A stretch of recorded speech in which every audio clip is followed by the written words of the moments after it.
Hello po sa inyong lahat. Isang magandang umaga po sa inyong lahat. Ngayon po ay 17 ng Disyembre 2025 anyo at ang oras po ngayon dito sa Los Angeles, California ay alas 6:27 ng umaga.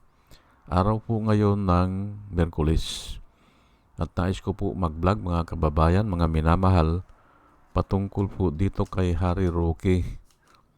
Opo, na kung saan ay siya ay inaayawan na ng bansa dyan sa Europa.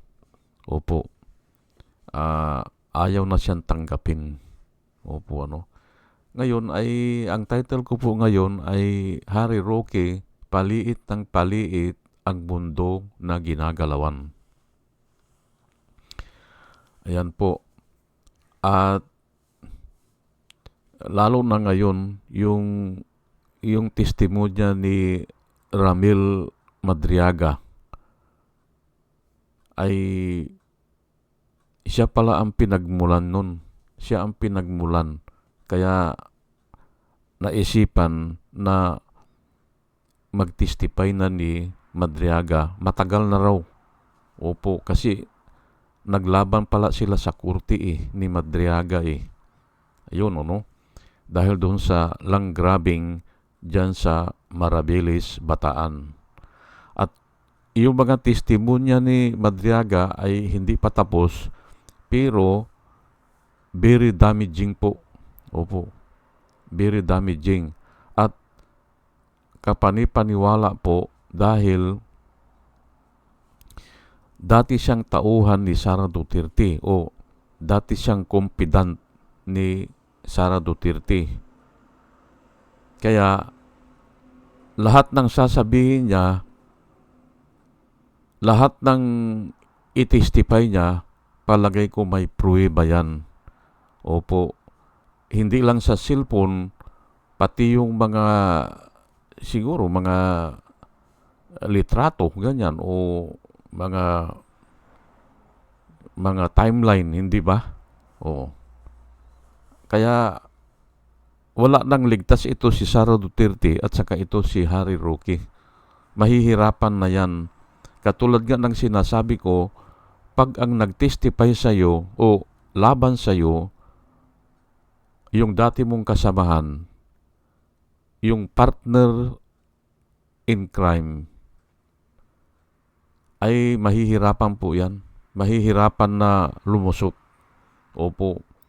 Wala kang depensa dyan Kasi kabisado lahat Pati oras, pati nga damit na suot mo kung anong oras kayo nag-usap Hindi ba? O, hindi lulusot po yan. At yung nagsasabi ng totoo, kahit na tanungin mo ng tanungin yan, ay parang diamante yan na nililinisan. Yung diamante po, pag habang nililinisan, mas lalong kumikinang. Opo. Yung diamante. Ganon din po yung katotohanan. Habang tinatanong yan o habang inaalam ang katotohanan, mas lalong kumikinang yan. At hindi nyo ba napansin ngayon, walang depensa si Sara Duterte. At pati na ito si Harry Roque. Wala silang depensa. Ang depensa lang nila ay pinupolitika sila. Ay tama lang naman na pinupolitika kayo kasi mga politiko ang mga policy maker kayo noon At yung mga pulisiya na ginawa nyo, yung ngayon ang sinisita. Kaya political issue talaga yan. Pero ang problema dito, may halo na kwan na yung krimen na yung karapatang pang tao nilalabag, hindi ba? Katulad ito si Harry Roque. Lang grabbing, hindi ba? At yung lumalabas ngayon na balita ay yung lupa na ginawa niya atang daungan ng mga Chinese, yung mga Malaysiamen, o siguro yung mga gustong pumasok ng bansa, hindi ba? Ayan nga. Kaya nga ito si Harry Roque ay mas naniniwala ako na hindi na ito babalik ng Pilipinas. Opo. Aywan ko lang kung paano siya huhulihin yan, pero mabigat po kasi ang akusasyon sa kanya. O sabihin natin na hindi niya kayang depensahan. Kasi nga po, paulit-ulit kong sinasabi dito, pag ang mag-testify laban sa'yo, yung dati mong kasamahan, detalyado po yan. At paniniwalaan ng tao. At actually, wala kang depensa dyan eh. Wala eh. Kung kung tatanungin ka ng judge, Harry Roque, anong masasabi mo? Anong depensa mo? Hindi ba? Kung tatanungin po siya ng judge, yang ganyan, Harry Roque, anong depensa nyo? Katulad din nito ni Sarah, kung tatanungin yan ng judge, ito, may mga akusasyon sa'yo, anong depensa mo? Wala, sir, hindi ba? Wala akong depensa, sir. Ayan, yan lang ang sasabihin nila dyan na makakababa ng parusa. Yung pag-amin. Ang depensa ni Harry Roque na nakikita ko ay admission of guilt. Yan ang depensa niya na pwede yan. At bababa ang sentensya, hindi ba? Bababa yung parusa ng one step, hindi ba? Yan lang, i-admit niya. At sasabihin ko na rin sa inyo, libo-libong anghel po ang pumapalakpak sa langit. Libo-libong anghel ang natutuwa at pumapalakpak sa langit kung may isang makasalanan, hindi ba? Na magsisi. Hindi ba? Yung i-admit mo yung guilt mo. Libo-libo po ang anghel na pumapalakpak sa langit. Ay kaya yan lang ang pwede niyang gawin. I-admit niya yung mga kasalanan niya. Katulad kay Garma, hindi ba? Inadmit na niya, pero sasabihin na niya lahat. Ganun po yan. That is the only defense, hindi ba? Para may matutunan tayo. His only defense is to admit or admission of his guilt. Ayan po Ngayon ay palagay ko sa susunod na mga araw, wala nang bansa ang tatanggap sa kanya. Lahat ay iiwas na sa kanya. Ayan po. At yung pinakahuli ata, yung Austria, yung kung saan siya unang tinanggap, may batas pala sila dyan kung sino ang unang bansa na tumanggap sa'yo dyan sa Europa, kasi may asosasyon po sila dyan yun ang magbigay ng asylum. Kung po pwede, ay tinanggihan na ata, hindi ba? Kaya nga ito, paliit ng paliit ang bansa na ginagalawan ni Harry Roque. Ay ito po ang Bible verse na gusto kong i-share sa inyo. Bakit ganyan ang nangyayari? Ay ito po, itataas ko lang po Psalms 90 verse 12 teach us to realize the brevity of life so that we may grow in wisdom. Yan po ang sinabi ni King David. Teach us, O Lord. Turuan mo po kami, Panginoon. Teach us, O Lord, to number our days. Pero dito, New International Version po itong kinuha ko dito, ay hindi maintindihan yun yung to number our days. Teach us, O Lord, to number our days. Ay kaya pinili ko ito. Teach us to realize the brevity of life so that we may grow in wisdom. Alam niyo po mga kababayan, mga minamahal, ang tao po na evil ay parating kulang ang oras. O ang space kasi at saka oras, halos magkaparehas po yan eh. Kulang ang space o kulang ang oras. Ngayon, ang tinatalakay ko kanina, kulang na ang space o wala ng bansa na mag-admit sa kanya. Pero ay pwede rin sabihin na teach us, O Lord, to number our days. O teach us, O Lord, to realize the brevity of life. Saglit lang po ang buhay eh. Gamitin na natin yan sa mabuti, hindi ba? O ayan po yan ang sabi ni David. Proverbs 10 verse 29, the way of the Lord is a stronghold to those with integrity, but it destroys the wicked. Ayan po the way of the Lord is tanggulan ito eh, o kaya kampamento o kuta, hindi ba? Stronghold, kuta, hindi ba? Ng mga may integridad. Ano ba yung integridad? Ay siguro naman ay high school tayo, alam natin ang integer, hindi ba? O ano bang integer? Ang integer po ay whole number. Integer is a whole number. Diyan po kinuha yan. May integrity. Ang ibig sabihin ay you are whole.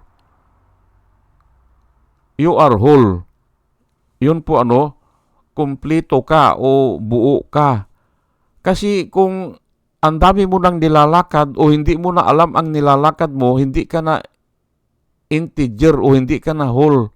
Hindi ka na buo. Kaya wala ka ng integrity. Yan po ang ibig sabihin ng integrity. You are whole. At usually, yung ganyan kay Harry Roque na nung una, hindi ba? Nung kauna-unahan, ayaw niya kay Duterte. Kasi mamamatay tao, hindi ba? Pero nung bandang huli, nung nagkapira sa siguro, nung nakakatanggap na siya ng mga kliyente na pugo, hindi ba? O mga Chinese, hindi ba? Nag-iba na. Ayan po ang walang integrity. Kasi pa-iba-iba. Hindi ba? Hindi mo na alam kung anong nilalakad niya eh. At yun nga, ang nagtataka ako noon, attorney siya, bakit sinabi niya kay Dilima, ang birthday wish niya kay Dilima, ay attorney siya, hindi ba? Mabulok na sa bilangguan, si Dilima. Ay kako, pagbabayaran mo yan.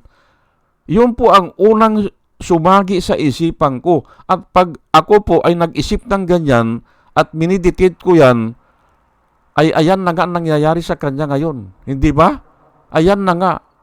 Bakit niya sasabihin ng ganun? Bakit niya ang wish niya kay Dilima ay mabulok na sa bilangguan? Alam niyo po, kinausap ko po ang Diyos noon. Ay bakit ka ko ganito itong taon na ito? Ay ayan na nga pala, ang dami niyang pera na nakukuha kay Duterte. At dahil sa marami siyang pabor na nakukuha, ay wala na siyang integrity. Hindi na niya alam anong sasabihin niya. Wala na eh. Hindi ba? Ulitin lang natin the way of the Lord is a stronghold to those with integrity. But it destroy the wicked. Ayan. Hindi ba? Dinidistract o dinidestroy ang mga wicked. Yun ang way of the Lord. Kaya hindi na po ako nagtataka dyan, Ngayon, sa Proverbs 12, verse 21, no harm comes to the godly, but the wicked have her fill of trouble. Ayan po, wala daw, ano bang harm? Yung makakasira, hindi ba? Na makakarating sa godly. Ayan po kasi nga inaalalayan po ng Diyos yan eh. Mayroong mga pagsubok, mayroong mga paghihirap, pero yung talagang madidestroy ka, hindi po. Kasi nga may Diyos po eh. Ayan po ang nakasulat dyan. Pero yung mga wicked ay, fill means parang full of troubles. Ayan po binibigyan ng troubles. Ayan na nga si Harry Roque ngayon, hindi ba? Yung wish niya kay Dilima ay parang napunta sa kanya. Kasi nga, hindi na niya matakasan yan eh. Oh, ay problema niya yan, hindi ba? Bakit kasi sasabihin niya na ang birthday wish ko kay Dilima ay oo nga pala, na-discuss ko na, bakit niya sinabi yan? Gusto niya magpasikat, hindi ba? Kay Duterte. Gusto niya magpalapad ng papel, kaya sinabi niya yung kahit na hindi naman siya tinatanong, hindi ba? Sinabi niya, ay problema niya talaga yan. Idle word po yan eh. For every idle word that man shall speak, he will give account thereof in the day of judgment. Ay hindi naman natin alam kung ano yung day of judgment eh. O, baka yan na ang dumarating sa kanya, hindi ba? Ay ayan po ano. Psalms 1:6, ito po ang ating mababasa ano. For the Lord watches over the path of the godly, but the path of the wicked leads to destruction. Parang inuulit-ulit lang ito, hindi ba? Yung path ng wicked o ng mga evil o mga evil men ay way to destruction or leads to destruction. Ayan po, hindi ba? Ay maswerte tayo, hindi ba? Maswerte tayo dahil nakikita natin sa ating mga mata. Hindi ba? Hindi na natin kailangan mag-research o magtanong-tanong pa. Ay, ayan na po eh. Nakikita na po natin sa ating mga mata. Maswerte tayo. Ha? Kung papaano nakakulong na ngayon si Kibuloy, na kung saan ay sinasabi niya na siya ang appointed son of God eh. Hindi ba? Wala... Walang nakasulat na appointed son. Wala. Pero ginagamit niya kasi minimix niya po eh. For it is appointed unto man to die once. Yun po, kung appointed ang pag-uusapan natin. For it is appointed unto man to die once and then face judgment. Yun po ang nakasulat. Nirarambol niya. O, kinukuha niya yung si Jesus Christ ay the begotten Son of God. Kinukuha niya ngayon ay kinuha niya yung appointed Son of God naman. O, pinaglululok ko lang, hindi ba? O, at ito naman si Duterte naman ay gusto niya ipakita na siya ang magaling, hindi ba? Siya lang ang magaling. Ang sabi niya, oh, is this a stupid God? Ay, ayan po, mga wicked po yung mga ganyan. Kaya nga ay their way is the way to destruction. At yung mga pumapalakpak po dyan, kasama kayo dyan. Opo, kaya mag-ingat po kayo. Pag alanganin na mga salita, huwag nyo nang palakpakan, huwag nyo nang tawanan, talikuran nyo na o umiwas na kayo. O, ayan po, kasi nga way of destruction po yan eh. O, tignan nyo si Joel Villanueva, hindi ba? Dumidilot pa eh, hindi ba? O, ayan. Yan. Ganyan ang mga style ng mga evil people. Hindi ba? O, Isaiah 1:6. But the wicked are doomed. O, ang nakasulat po, the wicked are doomed. Ang ibig sabihin ng doom ay madi-destroy o mawawasak. But the wicked are doomed, for they will get exactly what they deserve. Ayan po, sinabi po ni Isaiah yan. Oh. Maaring kuminsan naiinip tayo, bakit matagal, bakit ang bagal ng hustisya, ay talagang ganun po yan eh. Opo, pero magtiwala po tayo sa salita ng Panginoon. At yan po ang nilalakad ko po dito, magtiwala po tayo sa salita ng Panginoon. At natutuwa nga ako dahil nakikita na natin. At ito nga yung testimony ni Madriaga, ni Ramil Madriaga na dating aide o confidant aide ni Sara Duterte, ay nagpapasalamat ako dahil isiniwalat niya ito. Opo. At bakit siya magsisinungaling, hindi ba? Hindi ako po ang iniisip ko, talagang totoo yung sinasabi niya. Totoo yun. Kasi kung nagsisinungaling yan, patay na yan Lulusubin na yan ng mga armado. Ay pero nga ay may katotohanan siguro, kaya ganyan. O kaya hinahayaan ng Diyos yan o ginagamit siya ng Diyos para nga sa ganyan. Napakasakit po niyan para kay Sara Duterte. Doble ang sakit niyan. Yung dati mong pinagkakatiwalaan, confident nga po yung dati mong inuutusan ay babaliktad at ibubulgar yung mga katarantaduhan na ginagawa nyo. Napakasakit po niyan. At yung iba po hindi nakakatiis dyan. Opo, hindi nakakayanin dyan. Nagpapakamatay o nagsusuicide o yung nga dinidestroy ang kanyang buhay. Para po sa mag-asawa lang po yan na kung yung isa ay nagkaroon ng relasyon sa iba, napakasakit po niyan. Kasi nga, nagplano kayo O, mayroon kayong pangarap, hindi ba? O, nangarap kayo Ay, pero nga, ay bigla yun na nga, hindi ba? Bumaliktad yung isa. Hindi ba? Nag-betray, hindi ba? Betrayal po yan ganyan Kahit na pa sabihin natin na hindi magandang ginagawa nila, betrayal din po yan. Binitray na ni Madriaga si Sara Duterte. At ito nga, kasangkot na ito si Harry Roque. Kaya nga, wala na pong ligtas yan hindi ba?